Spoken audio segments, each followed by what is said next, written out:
boa tarde a todos. Primeiramente, muito obrigado aqui por estar nos assistindo. Hoje estamos aqui com o Alfredo Júnior, ele que é o idealizador e founder, né, do IAM Tech Day, um dos maiores eventos aí sobre IAM da América Latina. E o Alfredo, né, é um profissional que eu já conheço há muitos anos, especialista que já trabalha nesse assunto de gestão de identidades e acessos, né, muitos anos. Bom, Alfredo, muito obrigado aqui pela sua participação, pela sua presença. Gostaria que você se apresentasse um pouco para as pessoas que estão nos ouvindo. Comecei com tecnologia em 95, vou entregar a idade aqui, hoje é o dia de entregar a idade, né? Então, comecei em 95 tecnologia, eu, por acaso, comecei com desenvolvimento de sistemas, né? Não tinha nada a ver aí com de identidade de forma direta, né? E aí eu entrei em segurança e identidade de acesso em 2000. Então, eu trabalho aí há 23 anos com identidade de acesso. Comecei em 2000, era muito diferente do que é hoje. As tecnologias eram muito mais restritas, inclusive, do que é hoje, bem mais limitado. Muita coisa acontecia manualmente também, até porque não existia tecnologia para suportar, né? Hoje a gente tem até inteligência artificial aí suportando, né? E é um tópico que eu considero muito carente, pensando em profissionais, carente também pensando em conteúdo, e até o fato de eu buscar informação fora mesmo, fora do Brasil, eu acabei indo em congressos no exterior, congressos, né, que aconteceram em Londres, congressos que aconteceram nos Estados Unidos em mais de um local, né, e até um congresso que tem em Berlim, para buscar informação, porque não tinha isso no Brasil, né. Atualmente, eu moro em Portugal, eu participo aqui de um projeto global de identidade e acesso, que envolve Américas, envolve Europa e envolve China também. Então, tem uma série de características aqui nesse projeto que são bem desafiadoras e bem interessantes, né? Tem muito pano para manga aqui para se falar sobre isso, né? E mesmo daqui, eu comecei com o projeto do IAM Tech Day, e esse projeto ele aconteceu no meio da pandemia, então a gente não tinha ali a possibilidade de executar algo presencial também, né, o evento em si. Então o evento ele começou de forma online, ele acabou tendo para o Brasil 3 edições online. Foi bem interessante que os principais fabricantes eles entraram bem no comecinho mesmo, fabricantes como CyberArk, SailPoint, entre outros, tá? Eles pegaram e apoiaram desde o começo mesmo, até porque eles sentiam essa necessidade, né, essa carência de conteúdo. E aí a gente começou online, né, como eu falei, depois teve o presencial, que aconteceu esse ano aqui, né, de 23 em São Paulo, aconteceu presencial, eu fui para o Brasil para executar o evento ali, foi algo bem trabalhoso, mas super gratificante, né, não tem nem o que falar. E depois expandimos um pouco o conhecimento. A gente executou 2 vezes em espanhol para atingir a América Latina, online, para facilitar a dinâmica dos países, e também separando aí norte e sul da América Latina, até por características mesmo de cultura. E também fizemos uma edição online, algo para a Europa, algo bem simples ainda para, né, começar a difundir aqui. Foi feito vídeos em inglês, com também apoio de alguns especialistas, né? E isso aí depois o time pode compartilhar aí o link e como ter acesso a esse conteúdo. É um conteúdo bem interessante. Legal, Alfredo. E é um tema bem interessante, né, o IAM, né, e a gente acaba vendo, às vezes, companhias não dando tanta importância com relação ao tema, né, você acaba vendo companhias com áreas de gestão de identidades, controles de acesso, às vezes, entre aspas, aqui, sucateadas, né, sem tantos investimentos. E isso eu acho que conecta bastante com esse ponto que você trouxe, né, do AM Tech Day, desse tema. E aí eu queria que você falasse um pouquinho disso, quanto isso é importante, quanto isso é relevante dentro de uma companhia, dentro de todo esse cenário. Ótimo, é um excelente ponto, tá? Porque, né, existe toda a camada de segurança que eu não quero deixar isso como algo básico, mas é algo que é vital, essencial. E aí não é esse o foco, por exemplo, de um atacante, tá? Então, esse que é o grande ponto. E aí, dado isso, eu separo em duas coisas: a segurança da aplicação. Então, imagine que se tiver uma vulnerabilidade numa uma aplicação, isso vai ser alvo, porque é um caminho para entrar. Então, imagina, você tem toda a camada de proteção, mas a aplicação, por exemplo, está insegura. Esse é um caminho. E qual que é o outro caminho? É a identidade. Então, assim, dado que tudo está protegido, dado que a aplicação ela está em boas condições de segurança, tem um ciclo de desenvolvimento seguro bom e etc., o foco vira para as pessoas, vira para a identidade. E aí, como eu falei, pessoas. Então, assim, quem será explorado principalmente são os usuários, né? E esses usuários, né?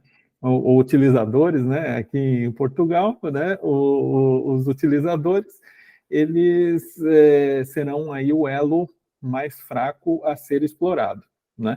Então, existem vários casos, normalmente tentam atingir os usuários com algum privilégio maior, ou de negócio ou técnico. Então, até quando eu coloco assim ou de negócio ou técnico, é até a minha principal preocupação hoje. Então, por exemplo, imagine que uma pessoa tem acessos que estão relacionados a SOCs, por exemplo, ou relacionados a PCI. São pessoas de negócio com acesso crítico. E aí, outro lado são os técnicos. Então, os dois são um problema. Alguém que, de repente, vai direto à fonte do dado ali, ao banco de dados, ou alguém que vai fazer uma transação financeira de alto risco, uma fraude. Então, tem esses dois caminhos ainda dentro de identidade. Alfredo, uma questão muito interessante é que a gente tem uma solução, né, que a gente identifica de forma preventiva, né, os vazamentos de dados, e é exatamente dessa forma como você falou, né, através de vulnerabilidades, né. Então, o vazamento pode acontecer através das vulnerabilidades tecnológicas, mas também, ao mesmo tempo, né, a gente tem identificado, através dessa nossa solução, os vazamentos de credenciais, né. E assim, sempre é um grande problema, né, Alfredo, quando vaza as credenciais, é porque muitas vezes são usuários com privilégios, né, elevados, né? E o que que você recomenda, Alfredo, quando acontece esse tipo de incidentes, né? O que que você recomenda para as empresas fazerem nesses casos, assim? Tá. Assim, eu recomendo que incidentes vão acontecer, né? Então, isso é algo que não tem muita escapatória. Então, o que eu recomendo é estar preparado para que a credencial sozinha não seja ali o caminho para que algo aconteça, tá? Então, vou dar um exemplo para vocês. Eu estou trabalhando, por exemplo, uma arquitetura de acesso privilegiado, onde apenas estações de trabalho da empresa, quer dizer, estações de trabalho gerenciadas pela empresa, podem acessar. Nesse acesso, eu vou pedir um segundo fator de autenticação, já é um segundo ponto aqui. Eu vou analisar o comportamento do acesso. Aí depois a pessoa ela vai ter acesso só ao que interessa a ela. Então, se é um DBA, ele vai ver só, por exemplo, 2, 3, 4 bancos de dados, que é o que ele trabalha, já limitei aí. E quando ele acessar o dado ainda, eu trabalho um mascaramento do dado para que ele veja só o que interessa. Então, se ele dá manutenção a um banco de dados de clientes, não quer dizer que ele tem que ver o dado do cliente, ele tem que ver se tem registros ou não tem registros, se incrementa ou se não incrementa. Então, se eu faço isso, a credencial roubada, né, ela não vai ter a valia suficiente. Porque, como falei, não é uma máquina da empresa, o acesso, o segundo fator a pessoa não tem, né? Depois a gente vai discutir engenharia social, né? Mas o segundo fator não tem, a análise de comportamento ela vai acontecer, então se tem um comportamento estranho, alguém acessando fora de horário, de outro país, e etc., A ideia é que isso seja interceptado, e ainda ali, na última instância ainda, a proteção dos dados, sendo que essa proteção dos dados, às vezes, é até para o próprio funcionário, porque eu não tenho por que dar a informação minha de cadastro de cliente para um DBA. Então, eu posso ainda mascarar até para o dia a dia mesmo, não é nem pensando em ataque. Mas esse seria aí, assim, já uma boa prática aí que eu colocaria para esse acesso privilegiado e os riscos. Tá? Uma outra coisa, desculpe. Não, pode terminar, que eu tenho uma pergunta para te fazer aqui, mas se você quiser Não, legal, concluir. legal. Uma coisa que eu também coloco até de sugestão, né, para o pessoal, é que você tenha uma boa visão mesmo também desses usuários. Então, uma outra coisa que eu implemento em projetos é eu consigo categorizar e entender que um usuário de negócio é mais crítico que outro.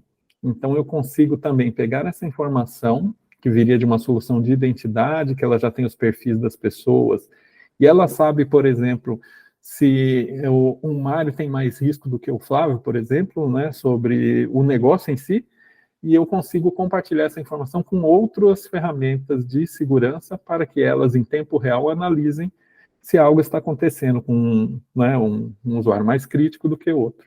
Alfredo, a minha questão talvez para você é um pouco simples, né? Mas acho que para quem está nos assistindo aqui pode ser uma dúvida também. Mas eu queria entender assim, qual é a diferença entre autenticação e autorização no contexto do IAM? Legal.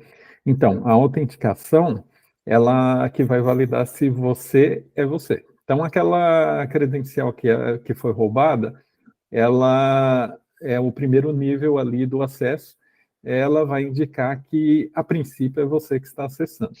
Ainda nesse processo de autenticação, você pode incluir o segundo fator, que seria, por exemplo, um token enviado para o seu celular, né, ou um SMS, que não é tão seguro, mas, assim, existem outros fatores complementares.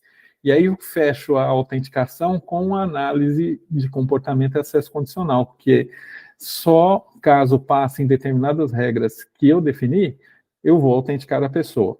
Dado isso, ela está autenticada, não quer dizer ainda o que ela pode fazer. Aí entra a autorização, aí a autorização é o que ela pode fazer.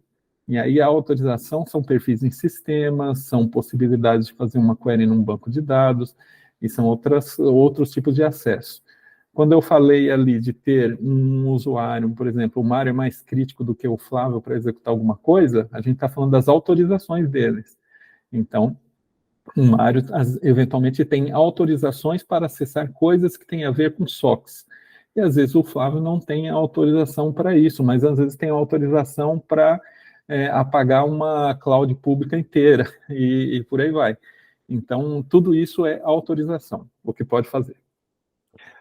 Mudando um pouco o assunto, Alfredo, acho que um tema bem interessante, que acho que muita gente, eu particularmente gostaria até de conhecer, né, da onde surgiu a ideia, né, do IAM Tech Day, como é que foi, né, o desenvolvimento. Bom, a gente sabe, né, Alfredo, empreender é sempre um grande desafio, né, independente do que seja, né, é sempre um desafio e, na verdade, acho que tirar a ideia do papel e transformar em realidade, esse é um dos maiores desafios, né, Alfredo? Então fala um pouquinho aqui para a gente, né, como é que surgiu essa ideia e como é que aconteceu Bacana. e como você fez, né, para coisas acontecerem. Não, sim, eu vou compartilhar aqui com vocês. Eu, assim, há muitos anos eu gosto de compartilhar, né, conhecimento já, então, já isso é uma coisa que está comigo. Eu sou professor convidado na FIA em São Paulo, ali eu acabo fazendo remotamente, né, as aulas, então a disciplina de identidade da FIA é uma disciplina ali que eu cuido, foi até a convite ali do Marcelo Zillo e outros coordenadores ali, só figurinha aí, né, do mercado, e eu também fui autor de livros, então, assim, em 2007, mais ou menos, eu comecei com a autoria de livros já para tentar ajudar a difundir conhecimento, né? Eu tenho um livro de gestão de identidade de acesso, né, que atualmente está até no Kindle como governança de identidade de acesso, né, trazendo ele um pouco mais evoluído. Né, eu tenho o livro também de segurança, né, de quem mexeu no meu sistema, o nome do livro. Tem livro de desenvolvimento de sistema também, e aí a gente pode comentar aqui um pouco do porquê. Eu não, foi meu começo de carreira, mas não larguei isso até hoje e tenho porquê, né? E aí, né, nisso de compartilhar o conhecimento, de buscar também conhecimento, ter dificuldade para isso. O livro, por exemplo, não tinha literatura em português para identidade, então foi o primeiro livro de identidade e acesso em português. O evento foi a mesma coisa. Então, assim, não chegava informação, às vezes algum fabricante até fazia algum evento dele, mas era algo centrado nele, né? E aí queria trazer algo mais agnóstico, trazer também o pessoal do mercado para falar. E aí esse foi o grande motivador. Foi difícil executar, como qualquer empreendimento, né, que fazemos, mesmo online. Às vezes o pessoal de fora fala, é fácil e tal, mas imagina, reunir igual a gente está reunido aqui para falar, nunca é algo simples, tem recurso por trás, tem muita organização por trás, e aí, então, o presencial não tem nem o que falar. Desculpa cortar, né, Alfredo, mas só aqui falando aqui nos bastidores, né, essa reunião aqui a gente já estava pedindo para o Alfredo já faz quase um ano já. E agora que o Alfredo conseguiu aí um tempinho para a gente falar um pouco, mas pode continuar, Alfredo. Então, por isso não é fácil, porque, por exemplo, eu atualmente eu estou executando esse projeto, né, de âmbito global, que me toma muito tempo, né? E eu estou, por exemplo, quando eu executei o IAM Tech Day presencial, foi em abril de 23.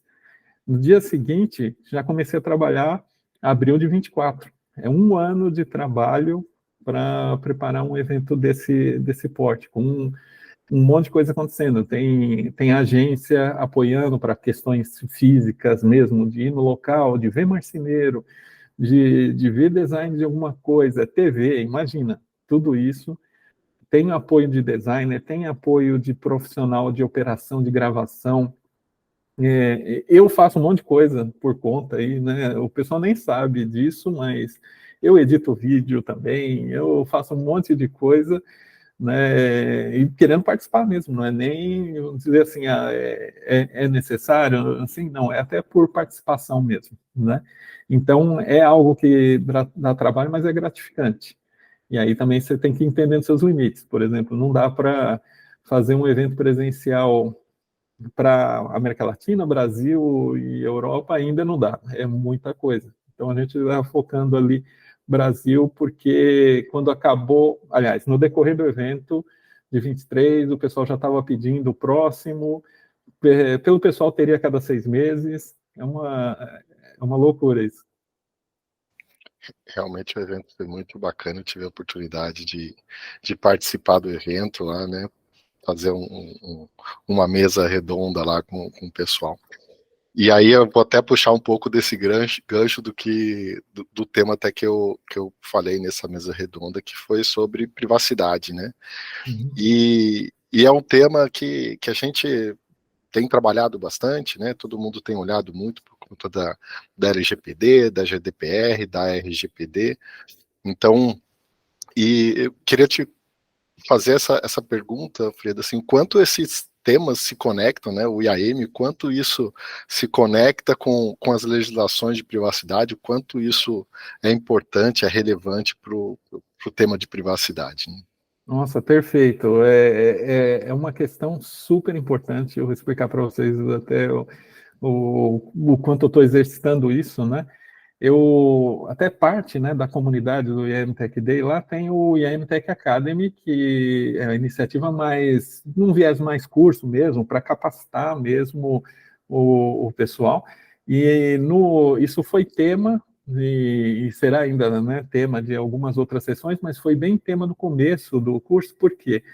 Exatamente em que ponto está, e até tecnicamente falando, que ponto está isso ligado ao IAM.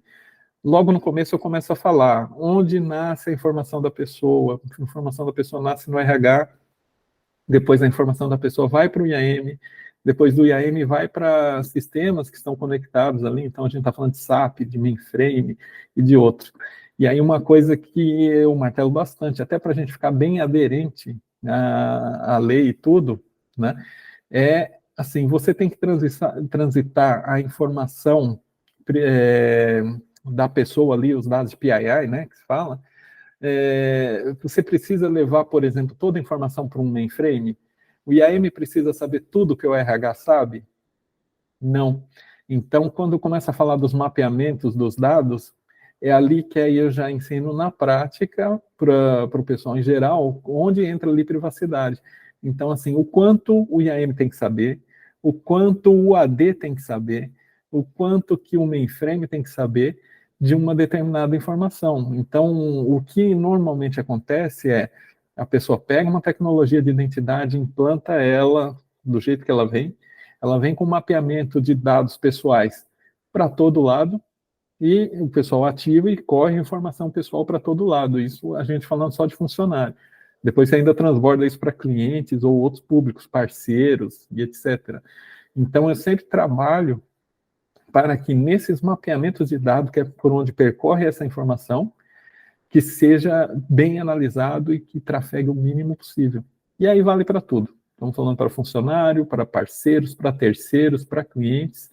Então, e aí é um outro ponto. Você tem que estudar muito bem quais são as populações de identidades que você vai gerenciar, como você vai gerenciar isso, qual é o fluxo desses dados. Então, isso é vital e é isso que vai dar a sustentação aí para a privacidade com IAM. É tópico recorrente, tá, no evento, eu sempre puxo esse tópico. Realmente, é muito relevante mesmo, Alfredo, e é interessantíssimo isso, né, porque de fato, é, mesmo às vezes algumas pessoas que trabalham com esse tema, não se preocupam com essa questão que é tão importante, né, sobre quem tem o acesso sobre os dados, né, os dados pessoais, né. É muito interessante mesmo, Alfredo. E, Alfredo, falando aqui um pouco, né, sobre, acredito que eu acho que é um assunto bem interessante, é sobre o seu livro lá, Quem Mexeu no Meu Sistema, né? Acho que é um nome muito interessante. Me fala um pouco, né, da onde surgiu essa ideia, né? Como é que você escreveu e até um pouco, né, se você fez a comparação lá do Quem Mexeu no Meu Queijo, né? Explica um pouco aqui pra gente aqui. Ah, legal. O nome foi para fazer aí uma paródia aí, né, com o nome do outro livro, né? A ideia era realmente fazer algo para chamar a atenção, né, do pessoal de segurança, porque ou pessoal curioso com segurança, né? Então, às vezes você tem que ter aí um certo motivador, né, para fisgar a pessoa. Nada a ver com marketing puramente falando, ou pensando em vendas, nada disso, é uma captura mesmo. E aí no livro eu percorro as disciplinas ali de segurança visando ali uma proteção mesmo dos dados, e por isso o sistema, né, que eu falo, mas para dar uma base ali para a pessoa. Esse livro em específico, ele não é nada avançado, é algo mesmo para dar uma base de segurança para quem tem uma base de tecnologia. Muito bom. E, Alfredo, bom, acho que a gente falou assim sobre vários assuntos, né? Gostaria aqui que você nos desse aqui uma dica, né, para quem está nos ouvindo, seja uma dica de carreira, né? Você que já trabalha no mercado de cyber há muitos anos, especialista no tema. E, bom, sem falar que, né, um profissional a nível internacional, né, hoje está aqui em Portugal, né, trabalhando aqui para grandes empresas, né? Então, dá uma dica aqui para quem quer seguir um pouco desses seus passos, né? E, e até outras dicas que você achar que for interessante, Alfredo. Não, bacana. Vamos falar então aqui um pouquinho de carreira aqui como dica mesmo, porque me perguntam bastante como que eu entro para IAM, por exemplo, né? Como que eu entro nesse universo?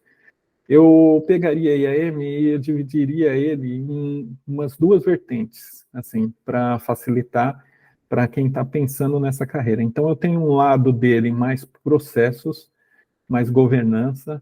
Então, nesse lado entra a governança da identidade, muitas discussões de fluxos, processos, levantamentos de dados, gestão de perfis.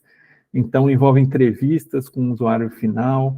envolve conhecimento do negócio, começar a entender o negócio, até para entender se eu posso dar dois acessos para a mesma pessoa, se tem risco dela fazer uma fraude. Vocês podem ver que isso aqui não tem nada de tecnologia. A gente está falando aqui puramente de processos, governança. Então, esse lado, se a pessoa ela gosta mais disso, é muito fácil para ela entrar para esse lado e ela vai agregar totalmente para qualquer empresa que precise de identidade. A gente não está falando de tecnologia, é super tranquilo, né, para quem não gosta de desenvolver, por exemplo.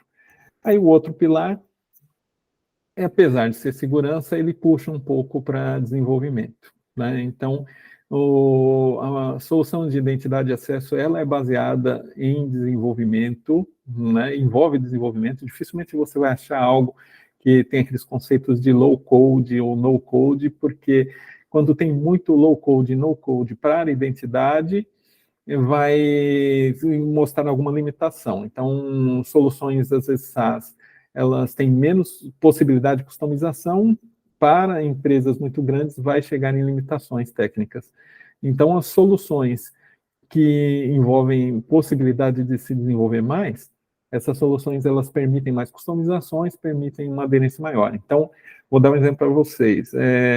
SailPoint, você programa com o quê? Você programa com Java. Na verdade, é Bean Shell, e Bean Shell é baseado em Java. Então, a pessoa tem que ter conhecimento de desenvolvimento para fazer isso. Então, quando está falando do lado técnico, envolve desenvolvimento e ter noções dos endpoints que vai conectar. O que eu quero dizer com isso? Vou conectar em SAP, eu vou ter que estudar um pouquinho de SAP, não saber programar em SAP, mas saber um básico de gestão de usuários em SAP. Se eu vou conectar no mainframe, eu tenho que saber um pouco de mainframe, porque senão você não consegue nem conversar com o time de SAP, não consegue nem conversar com o time de mainframe. Então, não existe profissional de identidade para esse pilar técnico aqui, que sabe só programar o código do IAM e ir para frente. Ele não vai conseguir entregar projeto. Então, assim, conhecimento em desenvolvimento, Java é uma boa base, muitas soluções usam Java, pode ser que isso mude mais para frente um pouco, com Python e etc., mas Java ainda é uma base boa, né? Soluções como a da Broadcom, que é a antiga CA, soluções como o SailPoint, como eu falei, é tudo Java, ou vai ser JavaScript também, então a raiz aí é quase a mesma, mas envolve desenvolvimento. Então, aí vocês já viram, está dividido em dois pilares, para quem quer, enfim, um desenvolvedor entra bem em IAM, é um bom convite aí para um desenvolvedor vir e ajudar, que está faltando profissional, e vários profissionais de processo vão se adaptar bem para o segundo pilar, e os dois vão conviver super bem juntos, sem conflito, sem ter que saber tudo.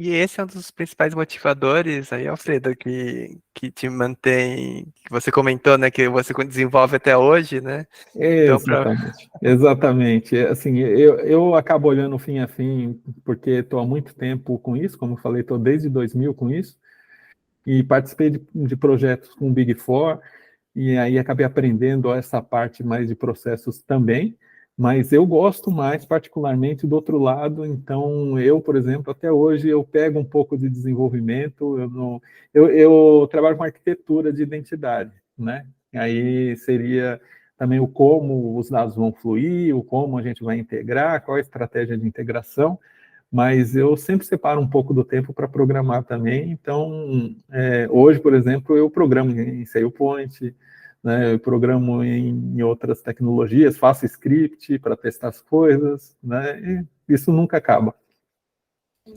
E vem cá, Alfredo, para isso aqui, uma última dica aqui, né, para quem quer seguir uma carreira internacional, né, você que já vive aqui em Portugal aqui há alguns anos, né, que a gente tem conversado, que dica você dá, né, para quem quer seguir um pouco desses seus passos para fazer uma carreira internacional? Ah, legal. Aqui, falando de Europa especificamente, tem uma questão de língua. Então, independente de qualquer base sua técnica, tem a questão da língua. Então, o inglês é fundamental. Então, assim, para quem estiver assistindo, já coloco esse ponto que não tem nada a ver aqui com segurança, mas inglês é primordial. Vou dar um exemplo para vocês. Eu tenho, eventualmente, interação com muita gente da Espanha, dado o contexto de fornecimento aqui para a gente. E aí, o que acontece? Eu falo espanhol, mas eu muitas vezes tenho que fazer reunião em inglês porque nenhum outro colega fala espanhol, né? Então, o normal aqui, pensando em Europa, é inglês para ser a língua chave aqui entre os países, e porque aqui, dado o tamanho de países e dada a distribuição, você vai ter fornecedores mistos, né? Então, no time, por exemplo, eu trabalho com um português, com uma indiana, que por acaso mora aqui, né, mora em Portugal, mas é uma indiana, só fala inglês, com português, com brasileiro, com fornecedor em espanhol. Então, assim, aí em inglês vira o ponto-chave. E aí, assim, tem muita oportunidade, mas a pessoa tem que estudar bastante, porque realmente são desafios complexos, não é qualquer coisa, né, que vai também te dar uma oportunidade para vir. E aí depois, para vir, tem o desafio, né, de imigrar para cá, que não é simples, né? Tem que estar com a mente preparada, né? Porque muda muita coisa, né, Alfredo? Exatamente. Mas muito bom, Alfredo. Bom, Alfredo, bom, a gente tem, na verdade, se eu deixar, a gente fica o dia inteiro aqui conversando, porque tem um assunto, acho que tem muitos assuntos muito relevantes, né, nessa parte da gestão de identidades e acessos, né? E é onde grande parte dos ataques acabam acontecendo, né? No roubo de credenciais, o uso de passwords fracas, né? Que acaba permitindo os acessos nos sistemas, e que muitas, se não a maioria das empresas, não segue exatamente aquelas recomendações que você forneceu no início, né? Que é o grande diferencial, né, Alfredo? Porque, de fato, se a gente não tiver esses controles bem implementados, a gente não consegue saber se de fato é um usuário legítimo ali acessando aquela informação, né? Mas muito bom, Alfredo, muito obrigado aqui pelo seu tempo, muito obrigado aí pela disponibilidade de a gente poder falar hoje. Bom, Alfredo, quer dar um spoiler sobre o IAM Tech 2024, alguma coisa que gostaria de Legal. compartilhar aqui com o pessoal? Não, legal. Bom, primeiro eu gostaria de agradecer aqui a participação. Eu estava devendo aí mesmo, né, como a gente falou aí, mas deu certo. E aí, assim, sobre o evento, assim, o evento ele terá uma proporção maior, né, até por causa da demanda. A gente, né, o Mário participou lá, viu que estava bem cheio lá o evento, então era esperado 300, foram quase 600 pessoas, né? Então, pro próximo, a gente já está trabalhando aí de 500 a 700 pessoas aí para o próximo. Uma coisa que vai ter de novidade no próximo, a gente vai trazer uma área dentro do evento lá, que é Traga Seu Problema, e nessa área nós vamos fazer ali, na hora, ali, whiteboards ali, discutir casos de clientes, né, que eu falo, né, quem está executando o projeto em geral, né, então pode ser um banco, pode ser uma rede de hospitais, qualquer coisa assim, e aí vamos discutir ali ao vivo, ali, então vamos ter uma sessão ali como se fosse uma sessão de trabalho, e tentar juntar um grupo para ajudar esse pessoal. Então isso aí é uma das coisas que vai ter lá diferente, né, fora outras novidades aí. Muito bom, Alfredo, muito obrigado. Bom, pessoal, muito obrigado aqui por vocês nos ouvirem aqui e boa tarde aqui para todos aí. Até a próxima, pessoal. Obrigada, Alfredo. Valeu, Abraço. até a próxima. Tchau, tchau, até a próxima.